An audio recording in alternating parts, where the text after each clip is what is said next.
So we start off the afternoon with what I think is going to be a really outstanding panel discussion, sort of changing the focus from end user organizations now to talk about attack from the perspective of vendors. All of the panelists today work for organizations that integrate MITRE ATT&CK framework in some way into their security offerings. And one of the panelists, Jen Miller-Osborne, was part of the original attack team.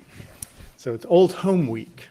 We are honored to welcome our panel moderator, Dr. Ed Amoroso, CEO of TAG Cyber. Before TAG Cyber, Ed spent 31 years at AT&T, most recently as Chief Security Officer from 2004 to 2016. Ed is passionate about education and has been an adjunct professor of computer science at the Stevens Institute of Technology, where he has introduced thousands of students to information security. And Ed holds 10 patents in the areas of cybersecurity and media technology. Please welcome Ed Amoroso.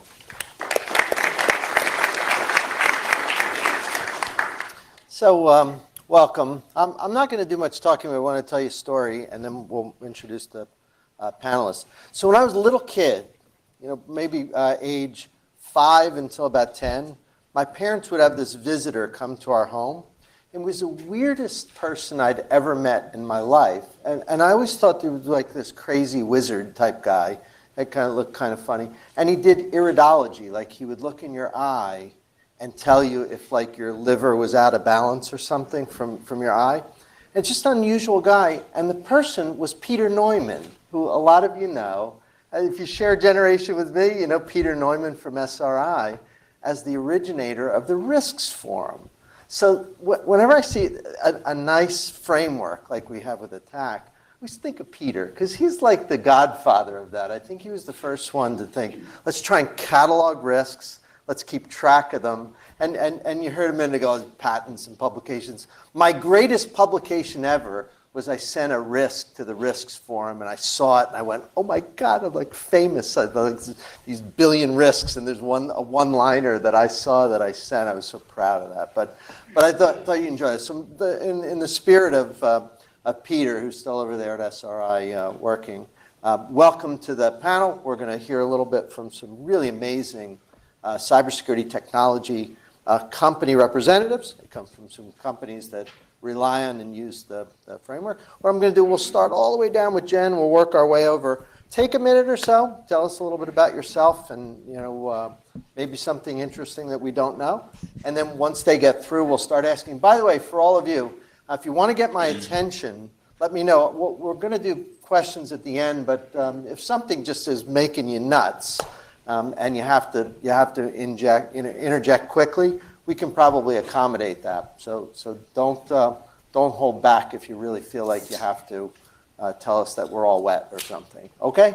Deal with y'all. Let's be an active audience. If you guys aren't awake and alive, then it's not going to be as good. So you have to be with it. So we'll start with Jen. Sure. No pressure for something interesting and funny. Actually, for that, I do have one good one for how I initially got into computers. So I was a computer nerd from the time I was small, before there really were computers.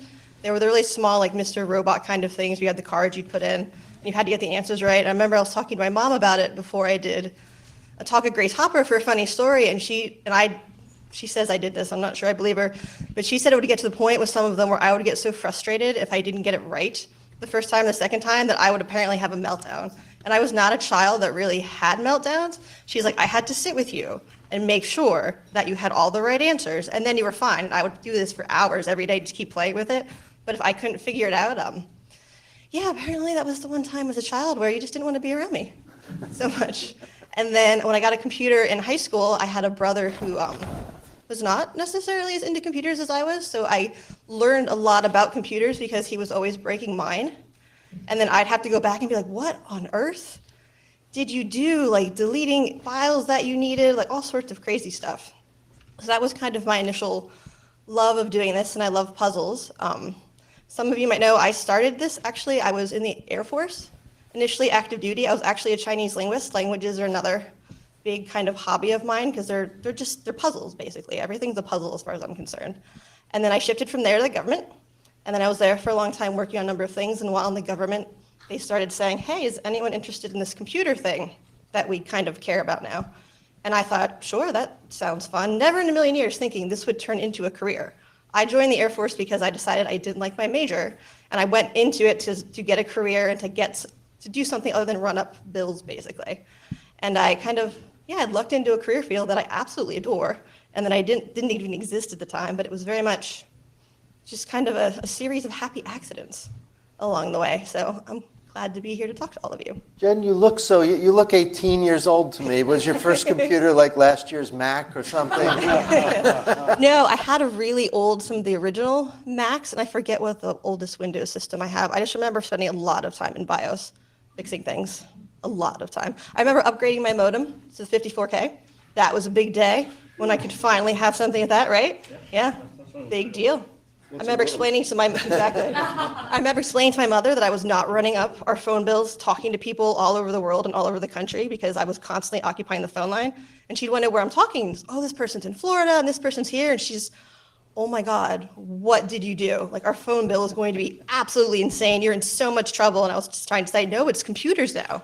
I'm not running up a long distance phone bill. I can talk to people everywhere without having a $500 phone bill. And she didn't believe me for the first couple of months. She was pretty convinced I was going to be in a lot of trouble and working off the bills for a long time, but I was right. Hacker in residence. Good for you. Welcome. I'm Ross Rossi. I'm the Senior Director of Intelligence at CyberReason. My career is similar in the fact that I kind of backed into cybersecurity as well. My education's actually in international relations. So I look at things from the broader context, and it's a lot of qualitative data instead of quantitative data, which makes frameworks and understanding how to apply disparate data sets kind of the root cause of how I do analysis. It's what I care about. It's how I really approach things. And it's one of the reasons why, as I joined DoD and got more and more into the cyber threat, I took a much more holistic approach to it. I didn't come from one particular discipline. And it's one of the things that I found most enjoyable about cybersecurity is it is ripe for frameworks. It's ripe for understanding how to think about this problem set in new and different ways. And that's really how I come at this problem, where I thrive the most and enjoy it the most, is figuring out not only what they're doing on a machine, how to block that from the tactical perspective, but why are they doing it? What's causing this type of behavior? What's causing the meta change that's driving this type of attack technique as opposed to others? And when you get into those kinds of conversations, I think, one, they're limitless, but they're also the most informative. With that international relations and cyber thing, you should be in charge of BGP at CyberReason, right? Let you do all the peering protocols between countries.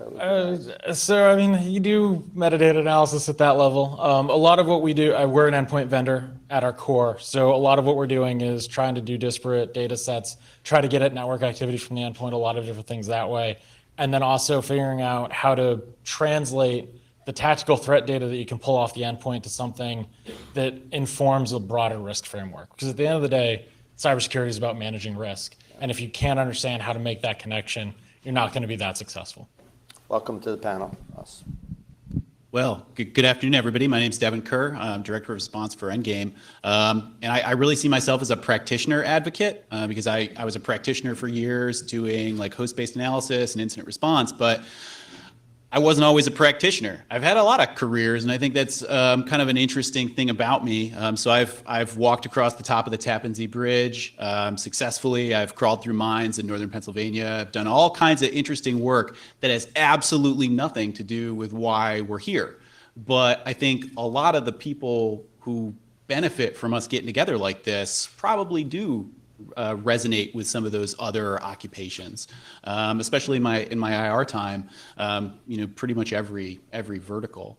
But I think if I were to kind of characterize myself, I would say I'm a storyteller, and that's the job of incident responders. Like, figure out what happened, tell that story, relate it to the people it happened to, and then hopefully come up with something that we can share. I don't know that that's going to happen today, but maybe if the stars are all aligned, we'll get lucky. Bridge connectors and tunnels are definitely in scope to cybersecurity, right? Phenomenal. We're already striking gold. Good. Well, can you top that? I'm not going to top it, but I will tell a story. Carl Wright, I'm CEO of ATT&CKcon. Like some of my other friends here, I come out of DoD IC.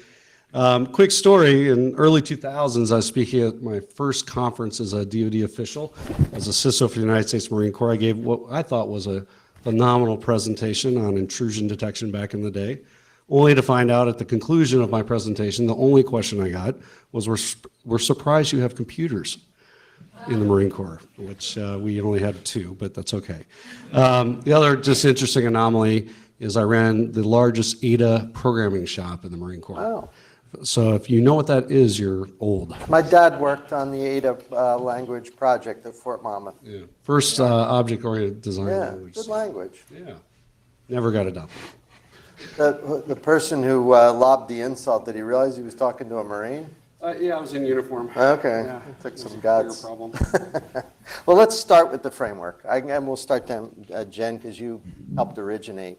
What do you see as the role? I mean, a lot of folks here would think that, from a product perspective, this would probably be pretty useful, I would think. Why don't you share your insight on what you think the role is from a commercial perspective? Exactly. Actually, it probably won't surprise you to hear that I have a very similar take on it to what Blake was saying earlier. And the genesis of how we started this was you really needed to be able to understand attacks at more of a network level to really build out effective defenses. Telling someone it was X malware family or they did lateral movement or things that were more abstracted, that's not helpful to anyone that's trying to build defenses, because realistically you need things at a more atomic level to have them work. So having a framework like ATT&CK where it's standardized and you can now map it against that across the kill chain, that's what you really need for defenders to be able to share. And that's also a much easier story that then you can tell at higher levels, such as the C level, because a lot of times when people are asking what your products do,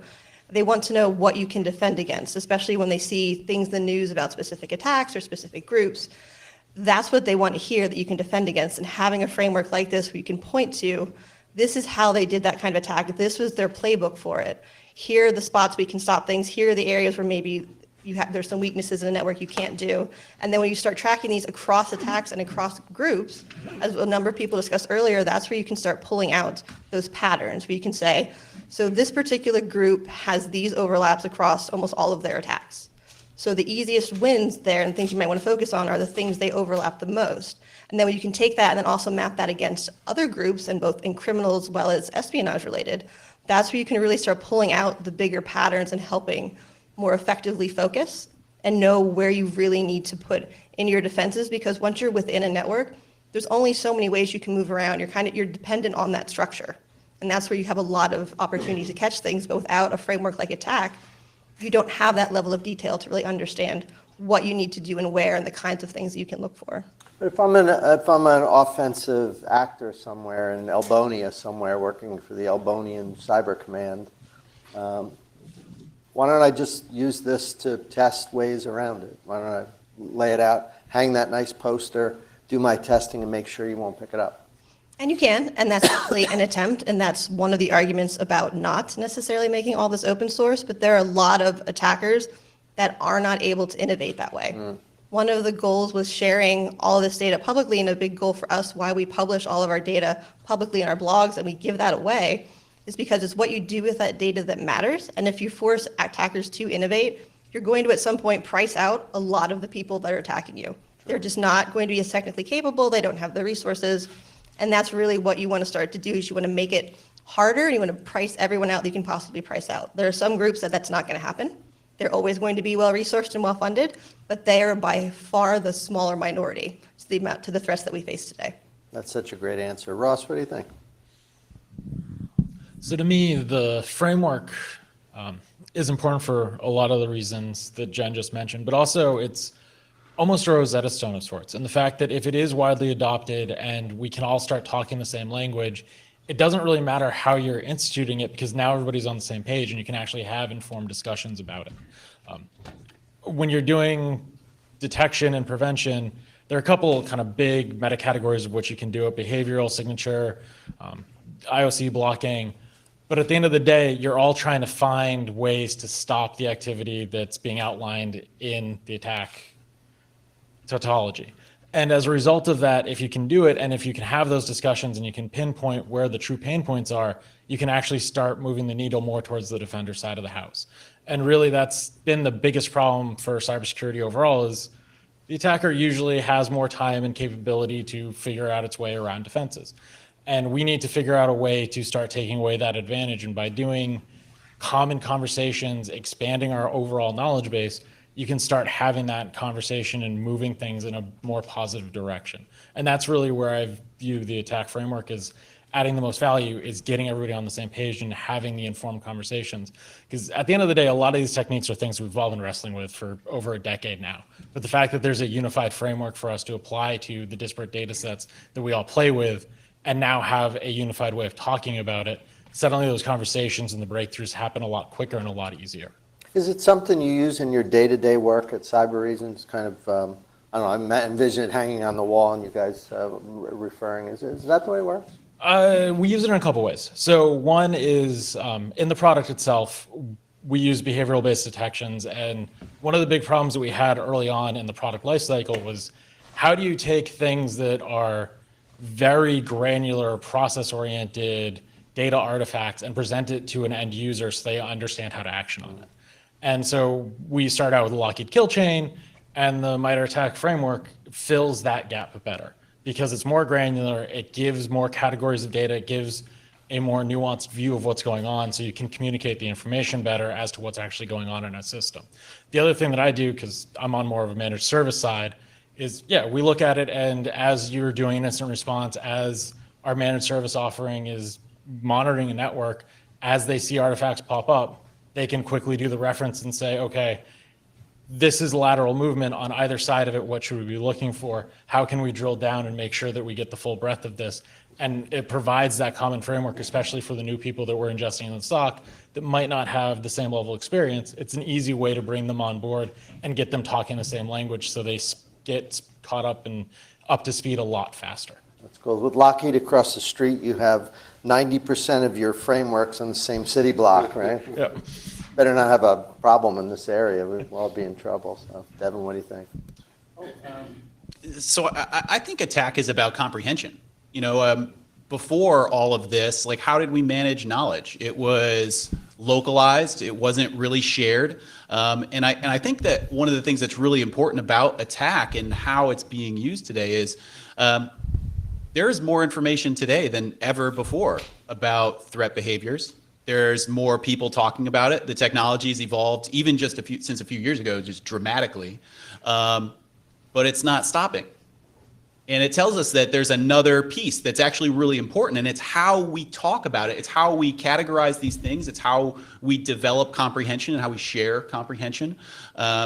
And I think that there's a lot of ways that we can do that as advocates for our users. I think part of it is giving them a human readable version of some of these techniques. If somebody says, oh, it's PowerShell abuse, that's 50,000 different variations of how a person might abuse PowerShell. But say specifically, oh, it's somebody has used invoke obfuscation. They've given these specific arguments.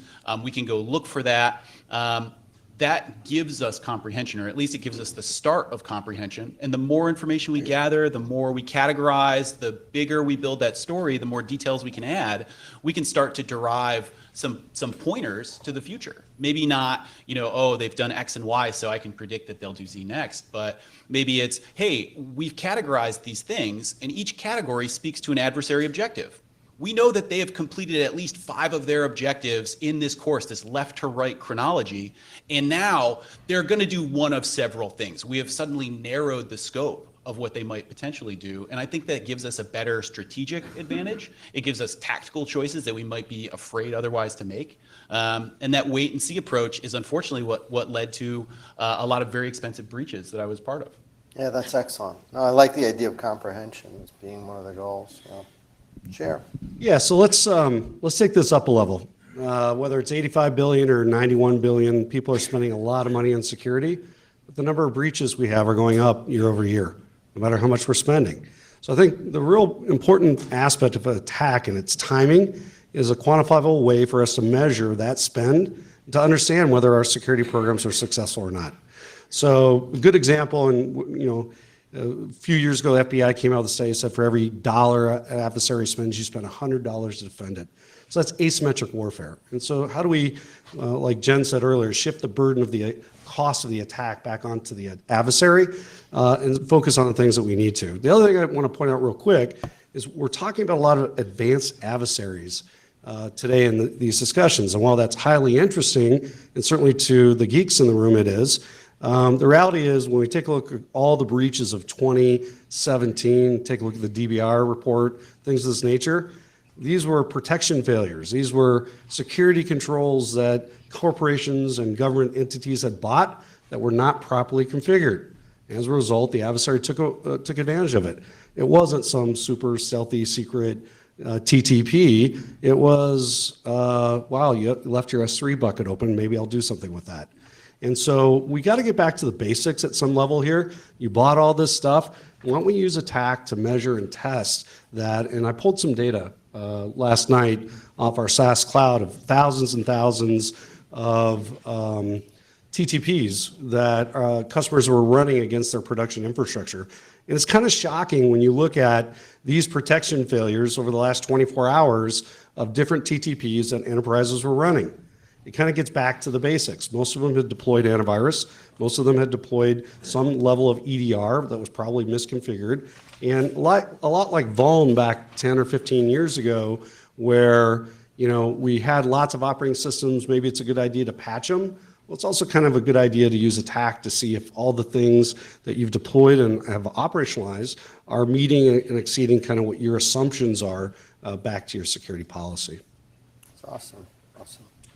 Jen, let me ask a quick question. Do you think that the trends that we see in technology, cloud, mobility, virtualization, are they reflected in attacks, or is there like a lag? Like, do you see them?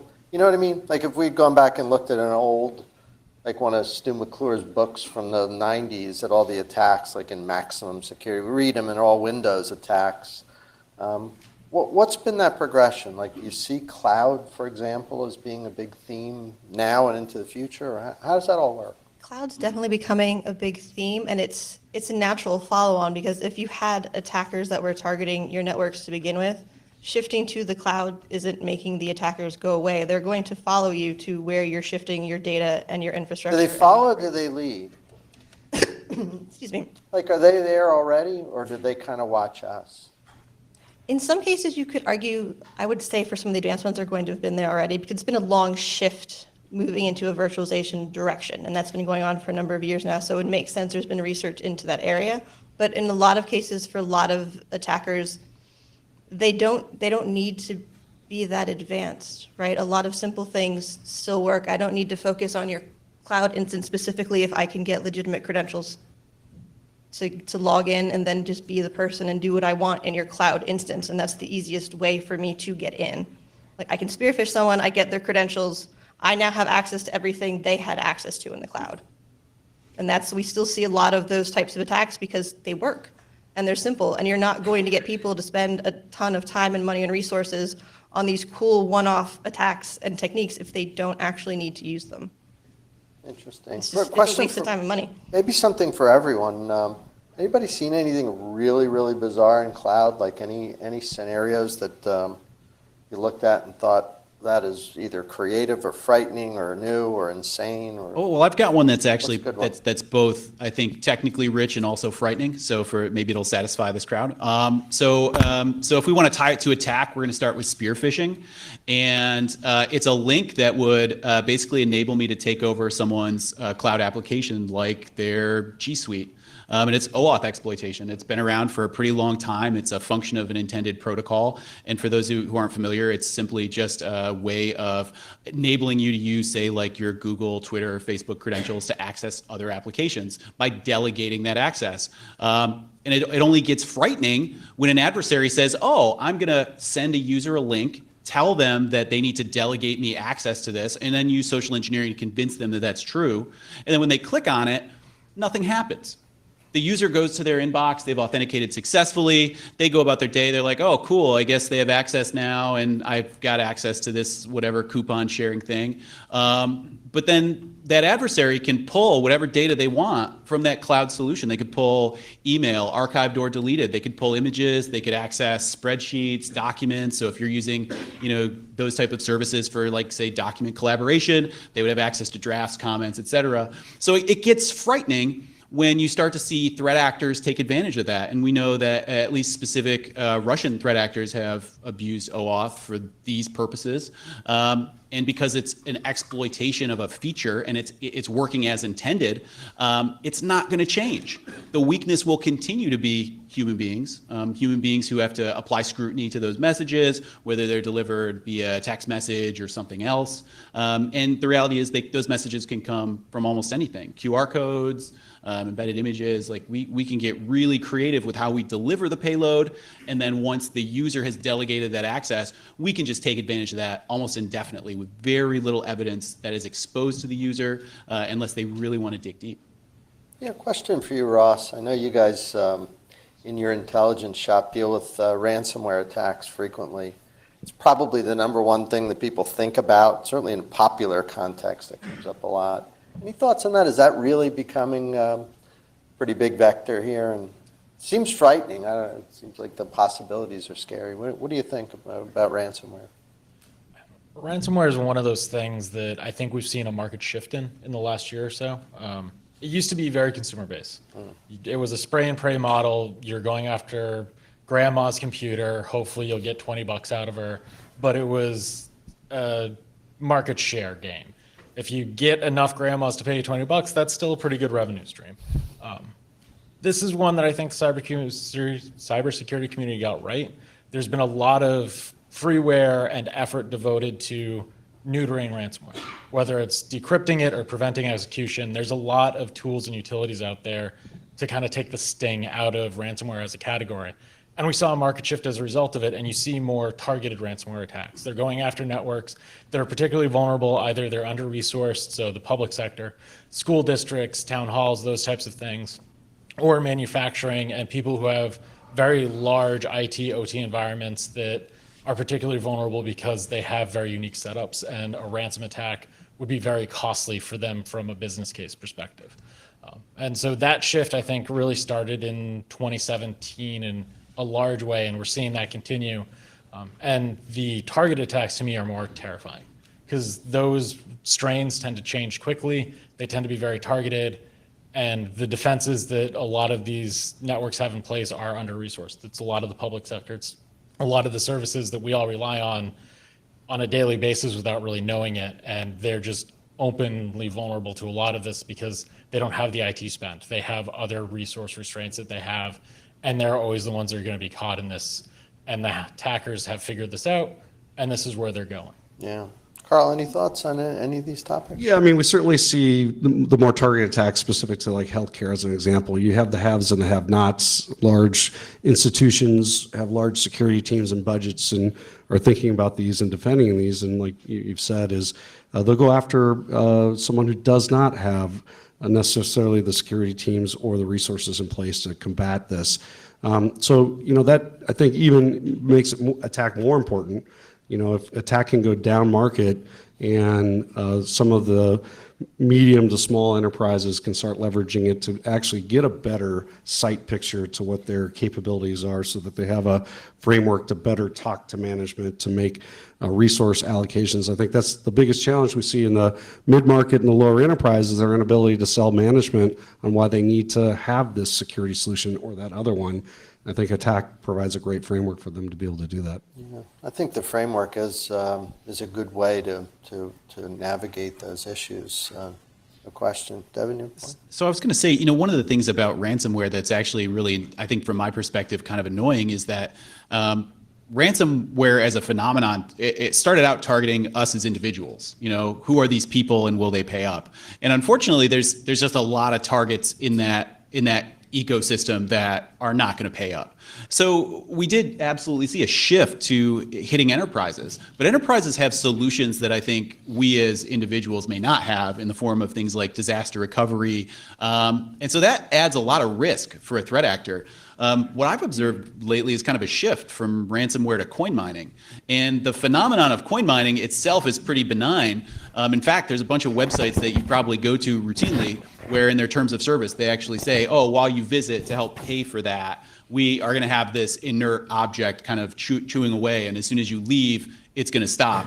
But that behavior is pretty much identical to how a malicious coin miner works, except you condone one and not the other. And for a lot of customers that I've talked to, it becomes a little bit more complicated because ransomware was problematic and they would say, oh, we can't pay this because we don't know where that money goes. And we have certain attestations we have to make about like whether or not we fund terrorism and things of that nature. Well, with coin miners, you have no way of knowing where it goes because the pools that essentially launder these things anonymize them. So for these businesses, they have this thing which is relatively innocuous that doesn't really pose a lot of risk, but they spend a ton of money to address because the risk of exposure that they may have funded terrorism or something equally horrible is just too great to countenance. And unfortunately, technology really struggles with that piece because the same websites that install a benign coin miner just for your visit, they behave exactly the same way as the one that, you know, someone in Southeast Asia deployed through, you know, a drive-by download. And, you know, that money may wind up in all manner of hands, but benign or malicious, and you don't have a way of knowing. I mean, it creates this very big conflict because they're trying to do a risk calculus, and you literally can't know. There's not a way to have that answer, so they just say, oh, well, we've got to kill them all. And for vendors, that creates all kinds of pressures. You know, our top priority is killing coin miners, like, but it poses literally no risk to your enterprise. There's no reverse shell, there's no keylogger. It's just here, this widget that's just taking a few cents every hour. And they will absolutely scramble jets for vendors to try and solve that problem. I mean, mining inherently plays to distributed theft of computing, right? Just ask about, you guys all seeing coin mining as a growth area? What are you guys seeing there? We all read a lot about it. I'm sure everybody's One seen slightly counterpoint to your comment that it's more of a benign kind of thing. We've noticed that a lot of times companies will focus less on it because they view it as sort of a victimless crime, right? And if it's not really impacting their network, they don't pay attention. But what I think people fail to think about is that's still software you didn't want in your network that is now in your network and you didn't put it there. And that's a problem, and that highlights there's something else going on that you might need to look at because someone is still installing things on your network that you don't want, regardless of whether or not now they're not encrypting your files and holding them for ransom. They've still done something on your network that they did not have permission to do. And that indicates there's some other problems elsewhere that might actually be big problems. And this is just a small indicator that you do have some issues that other people could exploit in worse ways, where they would actually do like genuine damage. You know, I have these experts here, 4 experts in threat intelligence and cyber. I feel like there's a question that I want to ask. I'll bet a lot of people here thinking, when you think nation state, how good are they? Like, are we at the point now where we have a chance of stopping nation state? Like, if you work in a civilian agency or a research center or a commercial entity, is it game over if a nation state is coming at you? Anybody care to? I know it's a little controversial, but Yeah, I'll take the first thing. what do you think? So look, again, you have to go back to the haves and have-nots. There's a large swath of our infrastructure that is not resourced adequately to kind of deal with that level of adversary or threat that they have available to them. So, you know, I think broadly speaking, we have a lot more work to do for sure, not to quantify it, but I think the thing that is more distressing to me is looking at, you know, kind of this evolution of cyber insurance and underwriting of cyber policies and knowing that there are capabilities out there that are going to kind of disrupt mom and pop pizza shop down on the corner all the way up to, you know, the largest banks and government entities, and knowing that, you know, there's probably 60 or 80% of that infrastructure and people transacting in our capitalist environment that are not going to be able to detect or block or defeat or survive that type of encounter. What do you think? I actually got my start in security because a company mysteriously missing from my LinkedIn history was compromised. And so that was like early 2000s, and we dealt with a nation state adversary at that time. So it's absolutely possible. I wouldn't say that the threat vector being a nation state, it means game over. But I think that this time period is really interesting because it's both the best and the worst. It's a real Charles Dickens situation because we have more information than ever and more people with the right skills than ever. But adversaries also have great access to amazing and powerful tools. They've got all this open source research that goes out on a daily basis. And they monitor those things to weaponize new techniques almost before there's any kind of mitigations. But defenders are subscribing to the same things and they can have a very similar cadence. So yes, it is a problem that escalates back and forth. No, it's not something that we're gonna solve, in the relatively near term, but I think it's really promising that we've reached this point where it's a thing we can talk about, where we all acknowledge that it's a factor. In 2011, when I first started my IR career at Mandiant, folks were actually pretty skeptical that it was a nation state, and they wanted to know, well, how do you prove this? And I think that time and time again, researchers and other firms have reinforced this statement of fact that it's absolutely a nation state. We can acknowledge it, and by acknowledging that it's real, I think we can prepare ourselves better for it. I think there's a lot of complex problems inside of that larger problem that need solved, but I feel like folks are talking about it much more, and that kind of dialogue does produce meaningful results. Even if it's just, hey, we're going to tell these people they can't come to the United States and that they're going to be on the FBI's most wanted list, that is much more progress than just saying, hey, it might not even be a real situation. It might be fiction. Ross, any thoughts on Yeah, so I'll give a bit of a glib answer and then expound upon it. Attackers are as good as they need to be. And that's unfortunately the state of affairs is a lot of networks are poorly defended. There are lots of human error involved in configuration and spear phishing. Human is always the weakest link when it comes to network defense. And hackers don't usually pull out their best toolkit unless they're forced to. Yeah. And the terrifying thing is when they pull out their best toolkit, it is usually several more orders of magnitude better than what you usually see out of them, especially when you're talking about the upper echelon nation state actors. And thankfully, on one level, we don't have to deal with that most of the time.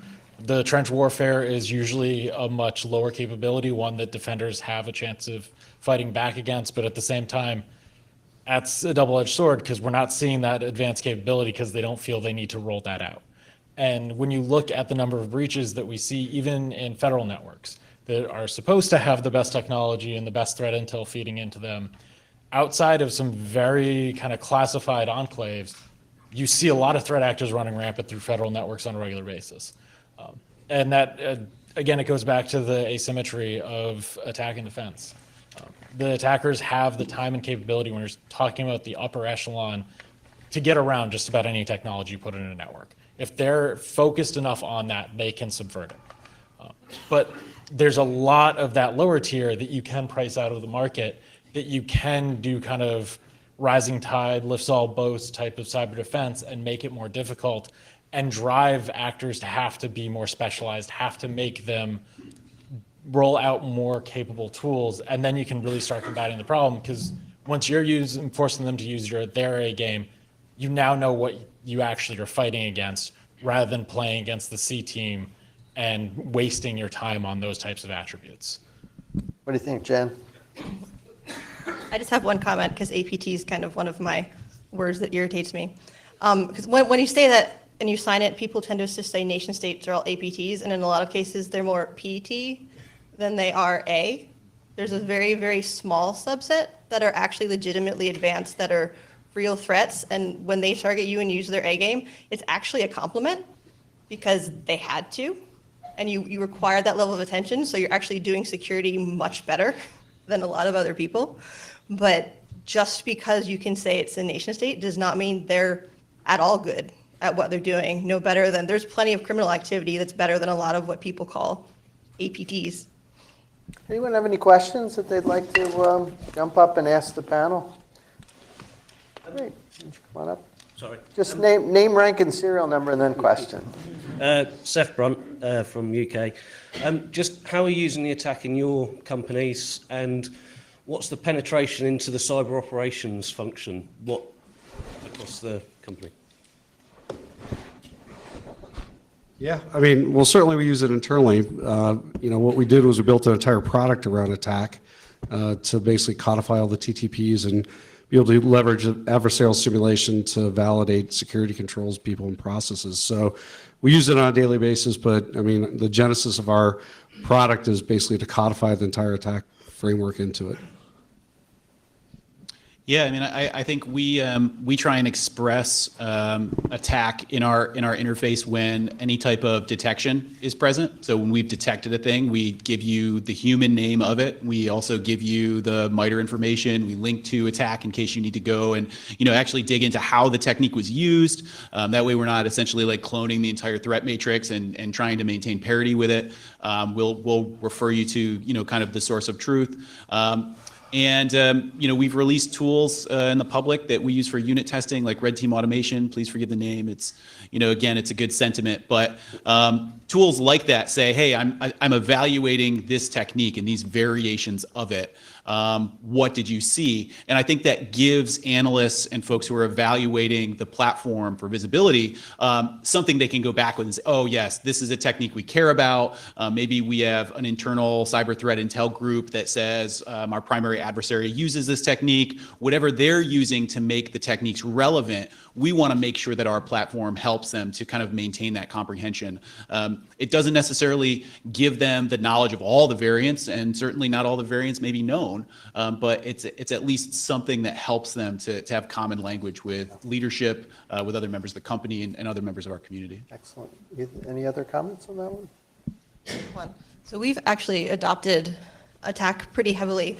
We started out with something primarily earlier in this year. We published what we call adversary playbooks, and it's where we map attack campaigns and groups to attack for exactly how that particular attack worked. And we publish those online. It's on GitHub if anyone's interested. We have a viewer, all the codes there, and there's feeds if people want the data. But that's to help inform at the level that you actually need to build defenses. Here is what these attacks have looked like over time. Here are the things they reuse. Here are the things they don't. Here are the things that were used across a number of different groups or attacks. And then we roll a lot of that intelligence as well then back into our products to better understand areas that might be more heavily targeted or used to kind of tweak and help with better detections and protections. One of the things I've seen too, just probably because they won't toot their own horn, but we're seeing a lot more vendors use attack to validate their own assumptions on what their product can do and can't do. So I know you guys do that for sure, and a lot of other ones that are represented here at the conference. But we think that's a major shift in kind of culture and attitude, as well as to adopt that framework from the VP of engineering perspective of developing new products and making sure that you're meeting, exceeding, at least at a very base level, the attack capabilities represented. So, Do we have time for one more? Time for any more questions? We can do one more. Anybody else have any other questions that you'd like? I'd like to ask our threat intelligence experts. Because if you don't, I have one. I want to ask about automation. We'll close on that. Maybe just a couple of words on whether you think automation from the offensive perspective changes the game a little bit. The imitation attacks and synthetic attacks. What do you think? Jen, you go first. I don't know if it would change the game a bit realistically if you're tracking them and looking for their TTPs. When they start to do that, that's still tracking their TTPs, even if it's automated. And in some ways, when you look at automated things, it makes behavioral indicators somewhat easier because no human can do certain commands or things as fast as you might catch them in network logs. So you know that's not a person doing that. You know it's a script or some level of automation. And a lot of things like that can, in some ways, automating can make it easier to actually defend against, even if it makes it easier for the attacker to save time. But then on the defense side as well, you want to try to automate more things so you catch those things early and you detect them faster. So you don't need people sitting there responding to every single alert by hand. So it's kind of a that makes sense. issue on both sides. Ross, what do you think of automation, good or bad?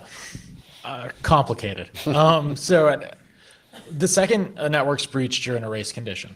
And that's where the attacker automation really helps them, is it allows them to speed through the network as quickly as possible, but that raises a lot of red flags. And If you have a very good security operations centers, they can get on top of that and remediate quickly. But that if is a very important if, and as we've talked about and as we're all aware, that's more of the exception than the rule when you're talking private corporations, especially when you start going down the value chain in terms of how many companies can actually afford a good security operations center. You're talking mom and pop shops, they're not going to be able to afford a lot of the tools that can actually action and use the really interesting indicators that you get through automation as a way to prevent it. On the defensive side, automation is fantastic for getting rid of a lot of the grunt work, but it also comes with dangers because now you're building in blind spots and you're relying a lot on what the computer's telling you rather than the curious analyst who goes, that doesn't feel quite right. And there is still a bit of a dark art to cybersecurity. And the more we automate away and the less people are eyes on glass sorting through this data, the more we lose from that gut instinct aspect. And you do lose something of a security value when that happens. Yeah. Devin, any experience with automation? Yeah, so I've experienced it on both sides, but I think I'll call out threat actors leveraging automation because I think it's the thing that is a little bit more risk oriented. So threat actors who have a really accelerated cadence, no good. But anything that you can do to prevent them early is very successful. Makes sense. So I'll take Close it. us out. Yeah, I'll take a different angle. So I'm going to do it from a preventive care perspective. So if you are testing your people processes and security controls and you identify a gap, maybe it's in a configuration or something of that nature, it's perfectly okay to automate the remediation of that gap that you identify, leveraging one of many tools that you guys know that are in the market today. And so I think our goal here is to kind of look where IT was. I mean, we sit around and talk about CCIEs all the time, right? We used to subnet manually, right? We don't really talk about CCIEs anymore, at least I don't, and I haven't seen one in a lot of years. So we've automated something there pretty good. And I think security is on this it's still very nascent, but over the next 5 years, we're going to see a massive amount of automation in what was being done manually before as it pertains to configuration management, configuration control of security. And I, for one, think this can be very interesting to see kind of this development of autonomics and what can be done there for task worker machines, as an example, versus a critical asset. For a firewall misconfiguration for a proxy, not blocking a C2 that is well known from your threat intel team. I mean, these things don't need a human in the middle to kind of go patch and fix that before an adversary takes advantage of it. What a great note to close on.